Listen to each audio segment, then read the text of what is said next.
What's going on, everybody? We have a special episode of Beyond Basecamp for you here today. We're joined by Chad Williams. He's a business attorney who focuses on M&A, and he's going to talk to us about building team and culture and also driving value within your organizations. Enjoy.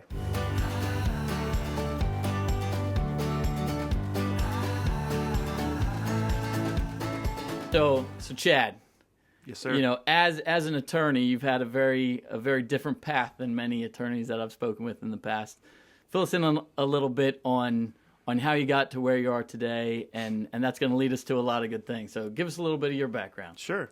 So I grew up in Coatesville, Pennsylvania, which is a blue-collar town here in Chester County, and my dad was a business owner, and when I was pretty young, I kind of traveled around with him as he was going to things. So Cool. I kind of got an interest in business from a relatively early age.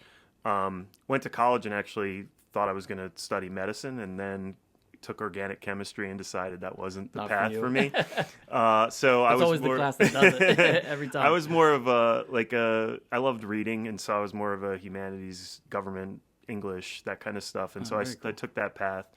And after college, I went into banking for a little bit, but thought I wanted to go to graduate school. And I saw the law as a way to get into what I thought I wanted to do, which was deal making. Like I loved the idea. I'd read a lot of business books and things like that, and loved the idea of putting things together and growing businesses. And having seen my dad as an entrepreneur and business owner, like, Yeah, that's cool. you know, I thought that was a way for me to get into it. So went to law school and kind of always knew that I wanted to practice business, corporate law. And so that's kind of the path I took. I clerked for the Delaware Supreme Court, which most people who do that kind of go into litigation. Right. But I did it just because it was sort of a really cool experience to work at the highest court in the state of Delaware. Also, Delaware is home to so many corporations that there's a lot of corporate law cases. And so for me, it was an opportunity to kind of learn about business at a very high level, see some of the best lawyers in the world litigating those cases and learn from that. And then went on to practice with a firm in Delaware. The way Delaware law works, a lot of firms from around the country, New York, Chicago, LA, where the biggest cases are, they'll partner with firms in Delaware. And so the firm I worked for was called Potter Anderson, one of the best firms in Delaware, and had the opportunity to work on some really cool cases while I was there.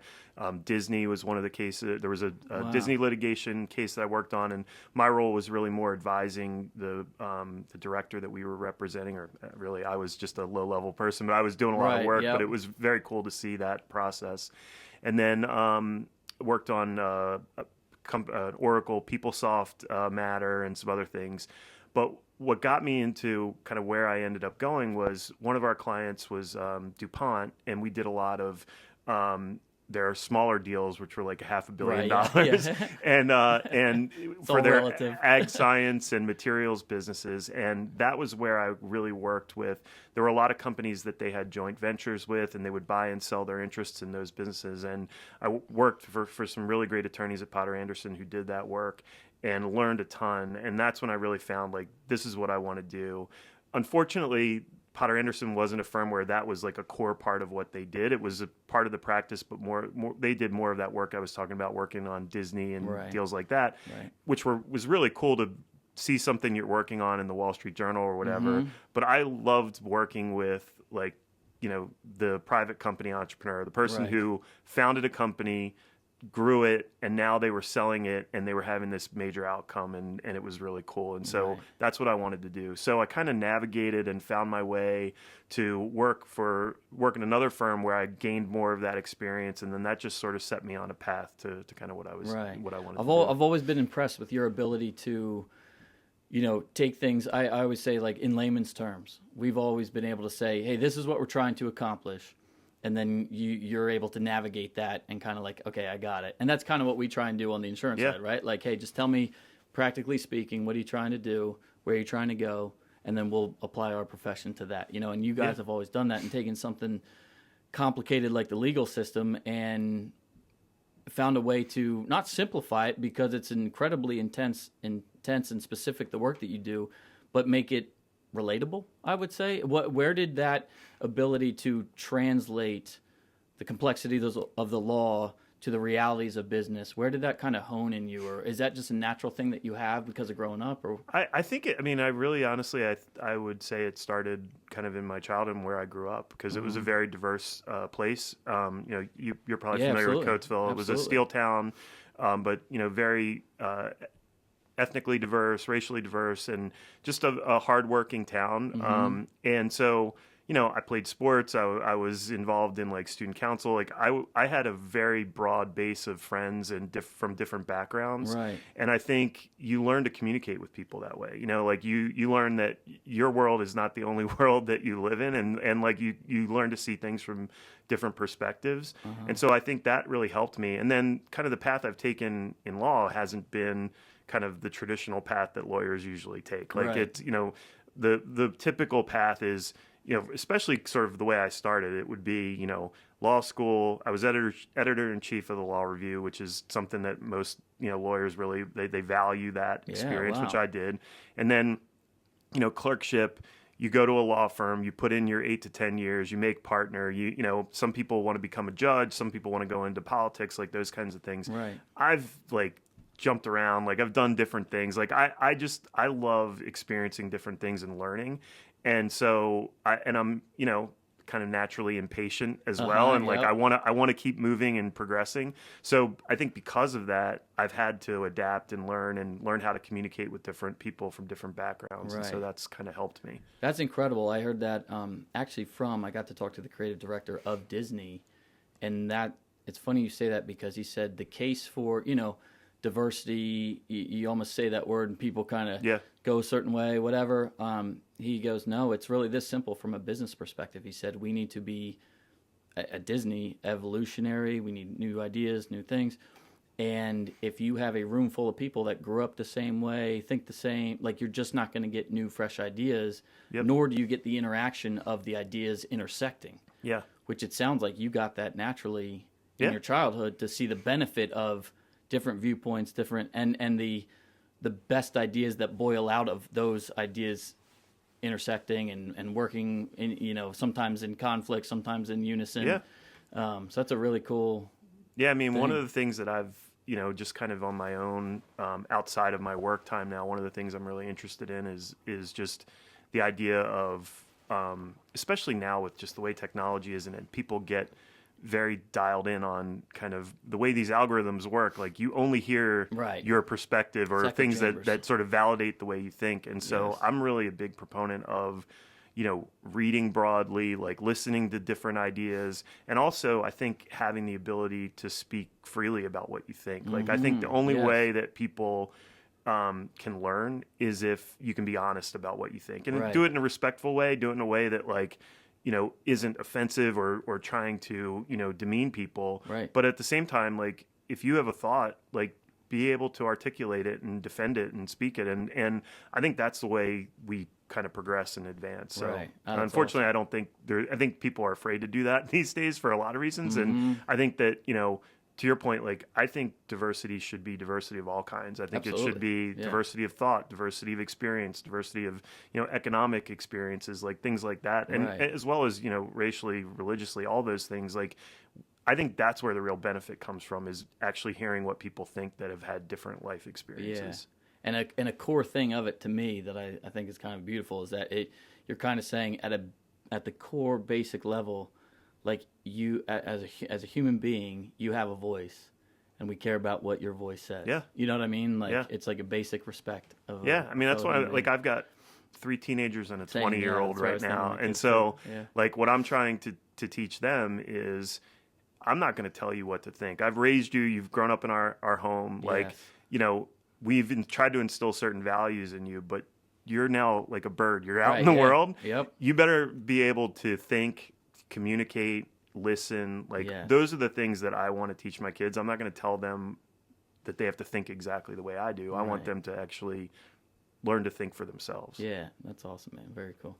Well, has that background for you? Is there a specific example that you can say this background served me in this case or this situation where you were able to just deliver an incredible product, value, or service to a customer that maybe if you had grown up differently, it wouldn't have played out the same way, or where they noticed what you were bringing to the table? I mean, honestly, I really appreciate what you said, because that's what I strive for. Like, the way that you've experienced the work that we've done together. Yeah. Like the most rewarding thing about what I've done is that the feedback that I get from my clients that makes me the most proud of what I do is that I can take complex ideas, transactions, difficult circumstances, and be kind of a steady voice and help break it down into, something that they can understand. They can see the strengths and weaknesses of what they're working on, or the pros and cons, or risks and benefits, and help them make a decision. Like, I don't want to be presumptuous to think that I can step into the shoes of the person I'm working with and make a decision for them, because I don't think that's what my role is. Right. I view my role as like a true counselor, of like helping somebody understand what they need to do and then help them get to a decision that they're comfortable with. And so, like, I think all of what we were just talking about kind of helps me, because I try to be a human being, and I've practiced law for over 20 years. Like, from my perspective, somebody that's working me, it's table stakes that they expect that I understand the law, that they're not looking for an education in the law. They're looking for somebody to help them with the problem that they're dealing with. Right. And so that's kind of what I try to do. That's been another thing too, honestly. You've done a great job of keeping the main thing, because I feel like in the dynamics of a deal or transaction, there's rabbit trails along the way that can be very distracting, or you get hung up on something that's a total minor and you're making it a major and stuff like that. And that's another thing I really appreciate about. Yeah, I mean, a lot of what I do, I'd say probably 80% or more of my practice is M&A, mergers and acquisitions type work. So usually I'm representing, like I said, my core client is the founder, entrepreneur that's operating a business. Sometimes it's a family business. But they're now selling their business, which is the biggest transaction in their life. I mean, most business owners, if they sell one company, that's all they'll ever experience. Absolutely. And a lot of times they're going up against a buyer that's what they do for a living. Right. And so, like, it's a very emotional experience. I mean, it's something that you've spent decades, years building a business, poured everything into it, been through the sleepless nights, been through are we going to be able to make payroll, been through all of those things, and now they're negotiating the biggest deal of their lives. And it's like having somebody come in and tell you that your kid isn't that good looking. Like, you get there's all this all this, like, exuberation when you're about to sell your company, that you've got all this interest and people are telling you how great you are, and then as soon as you sign an LOI and they start looking under the hood, now they start bringing up all these issues, and they start to negotiate, and sometimes unfortunately there's renegotiation that happens. Like you thought you were getting one thing, and then when you get into the details, it's not exactly that. And again, I never tell anybody this is what you should do or you're going to do. Yeah. I just say, look, here's what's happening. Here's what the risks are. Here's what you should think about. And then I try to help them make a decision. Right. But I also, like, my role is I can't be emotionally involved. I mean, I get it is an emotional thing, like, because I develop relationships with my clients and I care about what's going on. But I have to be the objective person. I have to be the one to say, hey, look, you don't want to blow this up over this thing. Here's a way to think about it. Right. Or on the other hand, like, hey, you're pushing forward and you keep making concession after concession after concession. At some point, you have to have a walk away where you're not going to get pushed into a corner anymore. Right, and so that's kind of the role I have to play. Yeah, that's awesome. We always, with Beyond Basecamp, we always want to deliver value for our viewers and listeners and everything. And so not everybody's thinking about a transition or anything like that, but one of my favorite quotes is kind of, if you run your company like it is for sale, you'll never have to worry about it. Like, you'll never have to worry about selling it, because it'll be a healthy, process-oriented, all these things that people do in the last 3 years. Whereas if you can run your business that way from the beginning, it can keep you from having to selling, things like that. And we have many multi-generational clients and things like that.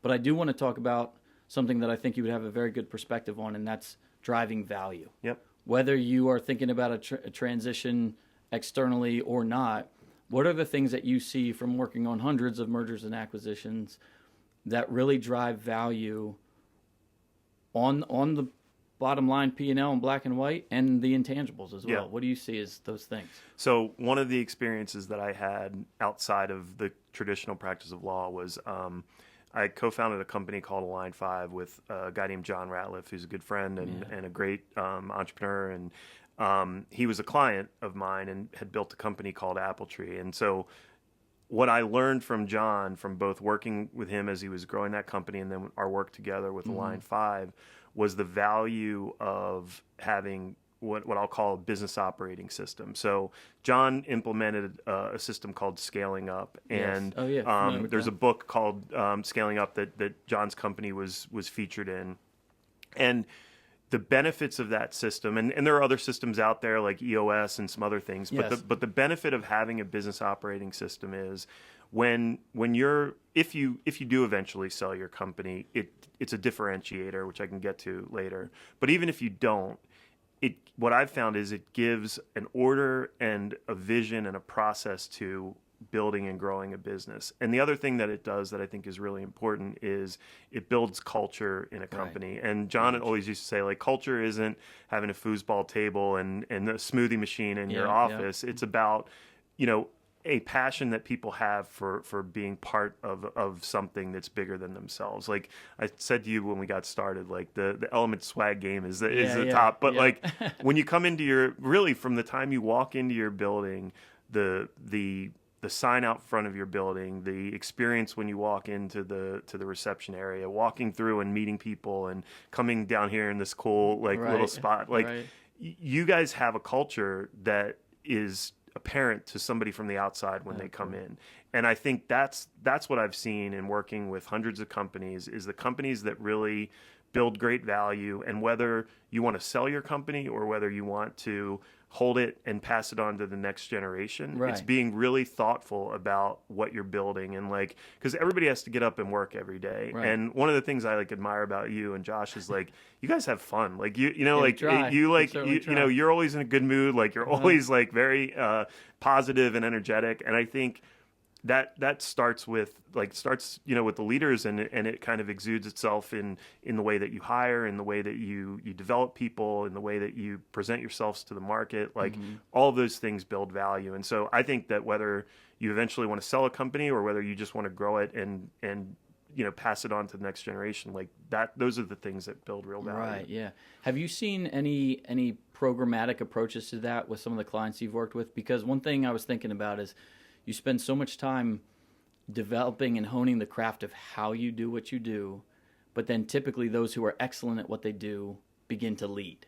Mm-hmm. And there isn't the same amount of time spent on developing leadership. Yep. Like you're taught how to make the widgets, if you will, but then when it comes to, hey, you have to lead a team of those who are doing that, there isn't the same sort of intentionality around developing those skills that are so important for taking culture and making it scalable, if you will. Where other people carry the culture. Yeah, I mean, I think it starts with the leaders of the organization. I think that you have to have some humility to be able to say, hey, I can't do everything, and I certainly can't do everything well. And so I need to rely on other people who are the best at whatever needs to get done. And so it starts there. And then once you kind of accept that as a reality, then it's you'd be foolish not to invest in developing people. Right. I mean, certain people good point. rise to the level of the challenge, and you see people that want a leadership opportunity and are willing to accept it and are willing to sacrifice and do what they need to do. Right. And they're learners. They want to learn. They want to grow. And then as a leader of a company, I think your role is to invest in those people and give them opportunities to do that. And so I think, now it's first of all, I think people that want that can do it on their own through podcasts and books and all these things. It's fair, yeah. You and I have probably both done the same thing. You got to take that as a personal responsibility to learn. Right. But as an organization, you can see that and do that. A friend of mine, a guy named Arnie Malham, who I helped him sell a couple of companies in Nashville, and he started a company called the Better Book Club. And what he did was he saw value in reading and learning, Right. and he wanted to pass that on to the people in his organization. So one of the things that he did was he started like a book club where if they read a book, and it, they tended to be business oriented books, but there were a lot of, you could read anything. Right. You got like a gift card, or you got something, and then after you got a certain number of books, like you got special recognition, and very it was it created such value in his company that after he sold one of his businesses, he kind of started that as something that other companies could implement in their business. And I thought that was like a really interesting way to develop people, who are, again, it wasn't mandatory, but it was like for those that wanted to learn and to exhibit that, then they could take part in this program. Dude, I love that. We always want to make this thing as tangible as possible. Like, that's a phenomenal idea and takeaway. Start a book club. And the other thing that it touches on, to me, one of my mentors challenged me by saying, you need to teach it moves beyond teaching how you do what you do to teaching the lens of how you think and how you perceive things. And this is the filter we put things through in decision making, so that your leaders can lead and make decisions and move forward without check, and all those things. So if you're recommending the books that you like the way they frame ideas and things, that's also going to teach that filter and pass that filter on. Yeah. And that's phenomenal. And it's not just, recommending. It's like, hey, people might find something that you or I haven't heard of. Correct. Pass they it read around. it and they say, hey, this really, influenced me. Like, I think you might, appreciate it. I mean, I love that. My we're wife and implementing kids, that at Element. My wife and promise. kids hate it because I do that all the time. I'll read an article or I'll read a book and I'm like, hey, you got or watch a YouTube video. Like, you got to watch this. And sometimes they do, sometimes they don't. Right. But, Especially kids like, whatever, Dad. Oh, that's awesome. What about transitioning within a business, like generational leadership and things like that? Like I said, we have a lot of multi-generational. It's not about selling. It's not about anything. They just want the organization to continue on in a healthy way and continue to develop career paths for other people and things like that. What do you think are some of the finer points of transition internally that you see from your clients that you think, hey, maybe if they had done that differently, they wouldn't have to sell today or something like that? What's your perspective on that from what? So kind of coming back to that idea of having a business operating system, one of the disciplines that I think is really valuable is, having a rhythm around not just meeting for the sake of meeting and not just doing like planning sessions, but having a purpose to it. So like, a lot of the companies that I work with, they'll start with, at the end of year, beginning of year, kind of looking out into the next year. But a lot of those companies have a 3, 5, 10-year vision of where they want their company to go. And then they work back from there to implement those things as they go along. A lot of the best companies that I work with coaches. So like when I mentioned the Scaling Up system, they have a coaching organization that works with companies to actually provide some accountability to that process. Same with EOS, they do that as well. Yes. And the value of that is, because look, when you're running a business, like you could have this great meeting and you come up with these great ideas, and then everybody goes back to doing the work that they actually have to do. Right. And if there isn't a system to make sure that you move those things along, then it's really hard to, you kind of lose the momentum coming out of that. And I think you need to bring the discipline of a process to make sure that those things happen. Right. And I think in transition is kind of the way that happens. So if you're the leader of a company and that like, hey, in my mind, I've got a 10-year run, and then whether I sell this company or if I want to pass it on to the next generation or to this next generation of leaders, like I need to have a plan to do that. But there are all sorts of psychological things that come into that. Like as a leader of an organization, you might be afraid like, hey, well, if I start talking about leaving, people are going to get worried about what their role is or what so like if you don't talk about those things, then it's really hard to develop people and to have a path towards transition. Whereas if it's done in a way where it's like, hey, look, we don't know if or when these things are going to happen, but we're planning as though like, hey, there are people that are going to take over and this is what it's going to look like. And I think you have to be intentional about how you do it. And I think, as I said, having some sort of system and then having somebody that helps you with accountability is a way that I've seen, like the companies that have, again, 80% of what I do is helping people sell their businesses. So what I've seen is those companies that actually do that end up getting a greater premium when they go to sell. Interesting. And so like it's an investment. Like you've Right. got to commit to it, your time, you got to commit significant resources to it. But the value that I think you get from doing that is incredible. I mean, I know I've seen it Right. time and again. One thing that we do with a lot of our clients under risk management, because we say, hey, there's a 0.08% chance of your building burning down. We're spending so much time talking about that, and that's important too. But there's a 100% chance that you're going to continue aging. Yeah. That most likely you don't want to work until the day you die. And so what happens to this business and the livelihood of all the people who work for you and all that?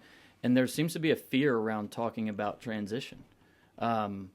Whereas I think, ironically, the other part is kind of the truth of it is there's actually freedom in talking about it. It creates opportunity for others within the firm. Yeah. You know, and I just, that's something we try and talk with a lot of clients about because it's, you know, it's definitely going to happen. Not maybe, not. And so managing it well is incredibly important, whether you're, you know, no matter what your plans are for the business. It's interesting. So it's funny, but I promise there's a point to this, but Yeah, I hey, gotta man, I gotta let it I rip. gotta set the scene. So my Yeah. wife and I were out recently, and we were at a place that we go to a lot, and we've gone there probably 20 years, and we used to look around, and there were a lot of older people there, and we were among the younger people, and we always used to say like, wish there were more younger people here. And we were there like a week or two ago, and we were eating at the bar, and we were looking around, and I said, boy, it's really nice to see so many young people here. And then it hit me. I was like, we're the old people now. So like the point is like, Right. if you're afraid to talk about like the future and where things are going, and fear like is keeping you from those things, like that's not a good thing. And like, I think you got to kind of embrace, like the point I guess I'm making is I'm now in my 50s. Like I'm looking at things in my experience, and I'm like, making decisions or not doing things out of a place of fear is really restraining. And like, if you've got to be thoughtful, you've got to be intentional, but like you have confidence and make decisions. And like, I've made so many mistakes over the last, Right. 30 years of a professional Yeah. career. That's how you learn. And I look at them now, and I'm like, thank God for those mistakes, because like that led to this and then led to that. And like, if I hadn't have done that, so I don't have any regrets. Like I sit here now and like, I know I'm going to keep making mistakes, Right. but I think the value of it is like, hey, I'm at least every decision that I make, I'm trying to make from the best possible intentions and the best place of like, I'm not doing things, I'm not being reactionary. I'm being thoughtful and trying to plan and do the best that I can. And I think it's the same thing with transition. Like, if you're afraid to talk about something, or you're afraid to address something because you don't want to hurt someone's feelings, or you don't want to have an uncomfortable conversation. I mean, man, I used to hate uncomfortable conversations, like in every aspect of my life. Right, like I yeah. would avoid them, like, and I always admired people, especially those who could talk about very difficult, awkward things that had Yes. to be addressed. Yeah. But do it in a way where it was like, hey, this is what it is, and like we got to deal with it. Right. And I'm still not great at it, but I'm trying to get better at it, because like I found it's the only way you can solve problems is to be very clear and Yeah. and intentional about it. As long as you do it with kindness too, it's like a form of honesty. Yeah. Like rather than beating around. I always Right. think of that scene in Moneyball. You Yeah. know, would you rather get like 5 to the chest or 1 to the head? Like you Yeah. know, and it's the truth, and it actually is. It from a culture standpoint creates a culture of like, hey, I know I'm getting shot straight. Yeah. You know? Yep. So that's very cool. Yeah. You never question where you stand and kind of where things are. And I think Yeah. that's really important. With team, that makes me think of talent and developing talent. And I know we have large businesses as clients, and we have small businesses as clients. And sometimes I'll hear, for whatever reason, this is the analogy coming to mind, but Hank's Root Beer up against Pepsi, something like that. Like, how do we? Pepsi might have all the resources, and every industry has their version of who's the largest and who's just starting out of the gate and whatever.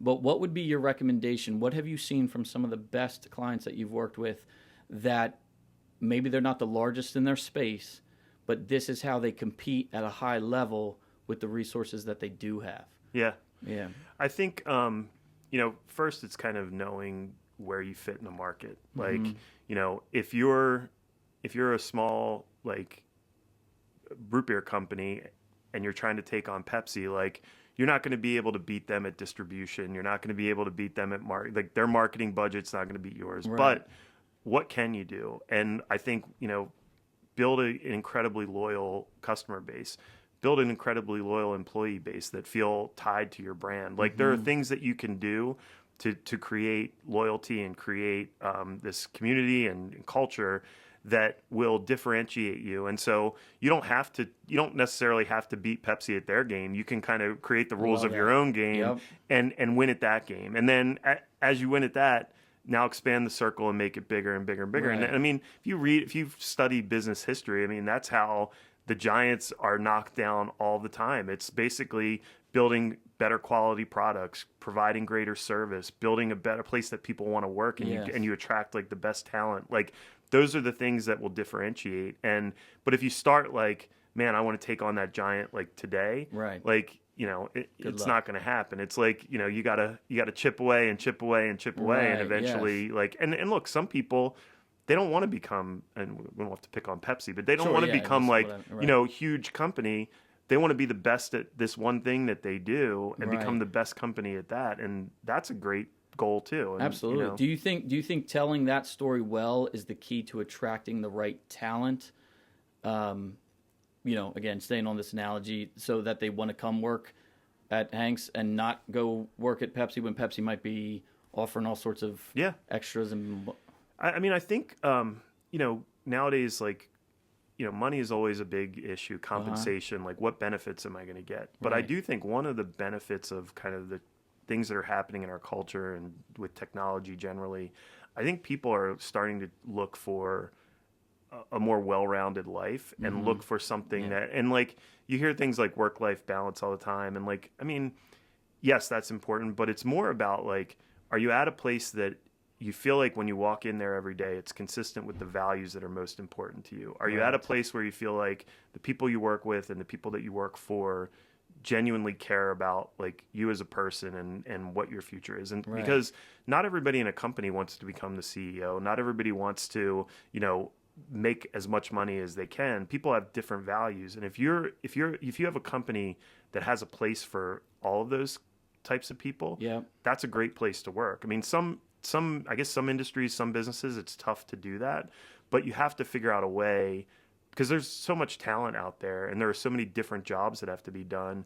And it doesn't necessarily have to be somebody whose aim is to become as rich as they possibly can be or become, the best at this thing. If they want to do this job and they want to do that really well, and it supports the rest of the things that are important to them, there's got to be a place for somebody like that in your company. Absolutely. I feel like the word that comes to mind, as you're saying, is support. Like people need to feel that you have their back, and that's true for clients too, obviously. But like communicating that, because I know a lot of our clients, one of the things we talk about again under risk management is talent attraction and retention. Yep.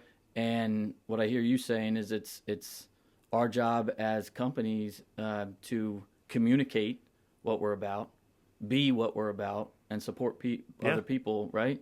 So one of the things that that John Ratliff did at his company, which I thought was amazing, and a lot of other companies have emulated it and kind of put their own spin on it, but he had this program called Dream On. And he had a business that was, it's a business process outsourcing company. So they handled calls and dispatching for everything from HVAC to physician practices to all sorts of different things. And it was an industry with like a ton of turnover. Yes. And John was looking at it and saying, like, we're investing in bringing these people in, training them, only to have, in some cases, 50% of them leave within some period of time. And then we got to start all over again. And so he really went to work as the CEO and kind of the leader of that business, went to work on that problem. And one of the things he implemented that had an enormous change is something called Dream On, which was an idea where people could submit a dream of something they wanted to do. And this was a workforce that, these people weren't making a ton of money. So some of their dreams were, hey, I want to be able to have a birthday party for my daughter, or I want to, be able to take my mom to a nice dinner or something. And what they did, which I thought was awesome, was they would take the dream and make it bigger. So the woman who wanted to have a birthday party for her daughter, was a single mom, they sent her and her daughter and her aunt, the little girl's aunt, to Right. Disney World and Oh, my put her goodness. sent her to the Bippity Boppity Boop Right, boutique yeah. or whatever, and Wow. like created this amazing experience. And what they found, which they didn't intend at all, was that instead of people submitting dreams for themselves, their coworkers started submitting No way. dreams for Woo. other people, and Wow. that like created this incredible. culture. Yeah. And as a result of that, turnover went down like to a level. I think it was like less than 10% or something like unheard of in that industry. Wow. And they just created this place that people wanted to work at because they knew that not only did the people who were leading the company care about them, but they created this Yeah, it's like a camaraderie among fabric their of culture. yeah. So like, and then I've seen people do that like with other companies where another company that I worked with did the same thing where they would have like these vision boards of like what people were working for, where Yeah. they would come in and then they would find other ways to like reward people and give them this trip. And like again, what they found was, which is I think is a really interesting cultural and sort of just testament to like the way people are with each other. Yeah. They started to root for other people, like even Right. if they didn't get their Yeah, dream, if that's they saw awesome. somebody else that wanted to go on a trip to hike somewhere or do Right. something, and they got that, it was like they were so happy for them that they were able to do that. And love like that. it just, I mean, that's something. And back to like, how do you compete against much bigger companies? Like, Yep. I mean, big companies could do that, but not with the same level of like, I think just it being very genuine and very Right. like organic, like the way it kind of grows. Yeah, I love that. That's awesome. Dream on. That's Yep. another good tangible one. And Yeah, I and feel one like you should have John on and talk to yeah, him. right. Exactly. Yeah, John, if you're listening, next. And like one other kind of like broad but really tangible topic, I think is you've brought it up is coaching. Yep. And I think that's a misnomer too, that people think, especially entrepreneurs, in some sense they've had to go it alone at some point in the journey, like they started, so they were alone, something like that, or that there's something, I need a coach, or like that's admitting something that you shouldn't need, a weakness or this kind of thing, and yet you got Tiger Woods got a swing coach, Michael Jordan has a coach that was counting the number of steps in between shot, like down Yeah. to like. There's nothing wrong with coaching at all. It's like incredibly beneficial. So can you talk to Not us only about is there what you not see with anything that? wrong with it, like I mean, so I'll admit that I'm biased. Like, so I played sports in high school and college. Really benefited from great coaching, and also saw coaching that like I felt like left the certain things out that Sure. that were needed. But seeing it now in what I do, so like I'm grateful to work with a couple of like former professional athletes that are now involved in business, and in talking to them, they see the value of coaching. Like in business, like it makes it's a Second nature to them, no-brainer. right? It's like Yeah. the only way I made it to the NFL was because I had great coaching, and I had discipline and Right. commitment and all those things that you have to have as a person. But if you try to do it alone, like Right. nobody who's gotten to a high level at that level has done it without really good coaching. Right. And from a business perspective, like I kind of view myself in a way as a business coach, like as a lawyer, but also as a coach to help advise and grow and lead. And I think there's a real role for that in business. Like if you're trying to build and grow a business, whether it's having a network of other people who are going through Huge, what you're going huge, to yes. talk about things, or taking that to the next level and actually having somebody that serves as your coach and that can really hold you accountable. Like, okay, you meet for breakfast and you say, okay, I'm going to do this, this, and this. And then you meet a month later. Did you do this? Did you do this? Did you do this? No. Right. Why not? Like, it's as simple as that. Just having somebody that can help you, like say, hey, you told me that this was really important. This is what you wanted to do. And we agreed that these were the things that we needed to do to get there. And now we're sitting here 3 months later, and you haven't checked any of Right. those. And look, I'm like guilty of that too. Like Absolutely. We I've all got need plans, it. and We like all yeah. so like having somebody that can hold you accountable, somebody who's been through fires that you haven't been through before, Yeah. or they've worked with hundreds of other people. Like in my case, the value of my experience of working with all different kinds of people, having different roles inside and outside the law, like I try to bring all of that accumulated knowledge to advising my clients. And Right. like, that's the role that I see of a coach. It's like, hey, look, some of the best coaches, like I look at Bill Belichick or Nick Saban. I don't know how they were as players. I don't think either Yeah, of right. them were like Neither at the does top anybody else. level. Yeah. But man, could they build an organization? Can they develop talent? Can they like? So I think some of the best coaches are people who have, you know, again, coming back to where we started, like really diverse experiences. They Yes. pull from different things. They're great communicators. They're developers of people, and then they help people accomplish what they want to accomplish. Right. Yeah, it's awesome. I always think, you kind of hinted at this, but I always think about, no matter where you are in any part of this, there should be people around you who coach you and that you're going to for advice. You should have a group of peers that are like iron sharpening iron. Yep. We're in this together. And you can always coach somebody and help somebody and train Yeah. somebody. And like, that's been a hard transition for me because I love the doing. Our motto is insurance for the doers, literally. Yeah. So to have to develop others went from I miss the doing to that's a very high calling. I used to kind of like look at a manager as like, well, if you were doing it, you'd see it differently than if you're managing it. And now it's like, we don't even almost view it that way. It's not managing. It is coaching. Yeah. Like, this is your coach, not your manager. Yeah. You know what I mean? Like, Your manager should be the person in the mirror when you brush your teeth in the morning. Like, Yeah. that's the person you got to show up for. Yeah, I mean, I kind of view parenting as coaching in a way. You Absolutely, know, it's yeah. like, look, I love you, and you tell me that this is what you want, Yeah. and it's different because you know, as a parent, you have a different accountability and different role. But it's the same thing, like especially now, like that I have teenagers that are growing into adults. It's like I'm transitioning from being the person that's telling them do this, don't do that, to like helping them develop who And they are navigate and this. give it. And if they want advice, if they want my support, like I'm here to give it to them, Yeah. and that kind of thing. But it's the same thing with, you know, the people that you work with, the people that I work with. Like if they're open to it and they want to grow and they see the value in like getting support from others, then I think coaching just, I mean, it has tremendous benefits. And Right. and in what I do particularly, like I really think I view, like when I work with companies, it's always a team approach. There's always, you know, an accountant. There's, you know, their executive team. I'm the lawyer. But when they have a coach, that is incredibly valuable because it's somebody who's actually been with them, usually long before I get involved. I mean, Right. particularly if I get involved when somebody got an LOI and they're about to sell a business. I mean, I work with a lot of companies long before that, but if I get involved at that stage and they have a coach, it's always works so much better because they have somebody. The coach is somebody who has helped that person or a team of people get to that point. They've been there all along the way, and Yeah. it's just an amazing benefit. Yeah, that's awesome. Well, Chad, this has been phenomenal, man. Thank you so Thank much you. for joining us.